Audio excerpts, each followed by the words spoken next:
Hey Igor, it's Zach with your car. I was getting ready to start the timing chain guide job, but I also remember that you were complaining of a shake, and also I drove it and realized there is that shake. So I got my smoke machine hooked up here.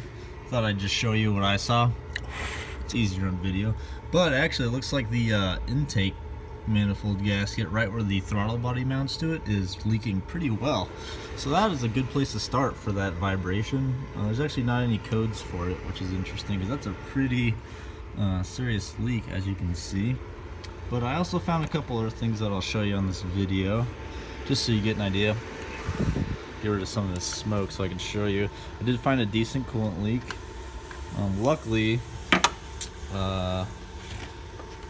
it'll be related to this leak, this air leak, so I can do them both at once. Be patient with me for a minute here. Alright, so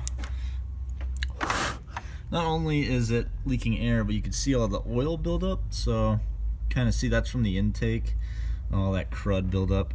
And I guess there is a decent leak down there from the upper timing covers. It's hard to tell. You'll get a better idea. I'll lift it in the air and show you as well. But it's getting hard to show. Let's see if I can show it. So under the intake manifold there is a valley pan that holds coolant in the engine, and it is leaking coolant. So the intake does have to come off, unfortunately. So I will add that to the quote. I did also find power steering fluid leak, and I'll show you more when I got the car up here. But you can see the lines are soaked, power steering lines that is, all the way to the cooler. It's pretty normal. Here, let me take it up and I'll show you, get a better view. And then we can also see that coolant leak.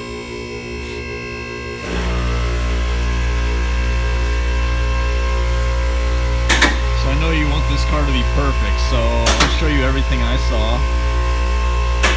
That will need to be replaced soon, now or in the future soon. And obviously you can make a call on that.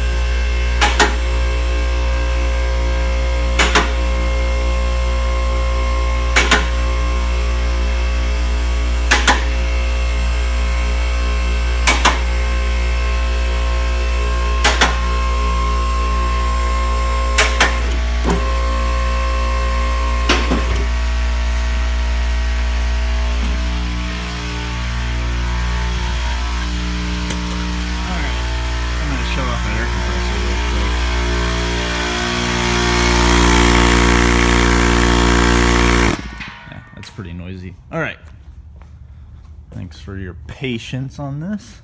So get a better idea of the, you see that fluid? Yeah, that's power steering fluid. That's the two lines going in for the cooler. So I'd recommend those two lines from the reservoir up there, and then you can see this is the other line. Some of that is engine oil, obviously, but then some of it is power steering fluid. And then we can get a better look at the upper timing case leak, or I guess the front cover for the guides and everything. So there's that. I did notice this right front control arm, the boot, it's actually torn. Yeah, you can see that. It would be good to replace these in pairs too. So that's both lower control arms. Then you can get a good idea of that coolant leak. So it's actually coming down the from the valley there of the V, down and then through, and it's dripping right here. So it actually comes back down the engine. So I'll quote that. I did see, this is very common on every manual BMW. See that oil? That's the seal actually for the, there it is, that black circle right here, that where all the light is. That's gonna be your shift rod seal, so that's a really common leak. And then also while we're doing that, can replace that with a shorter throw. But everything else looked good. I didn't see anything else to quote or mention that would be a concern. But yeah, I'll update the quote with all that stuff, and yeah, you just let me know. I know you'll probably want to do it, but I didn't notice anything else. Just take another once over a while, I'm looking at it again. Yeah, everything looks good. I'll send you an updated quote and get back to me.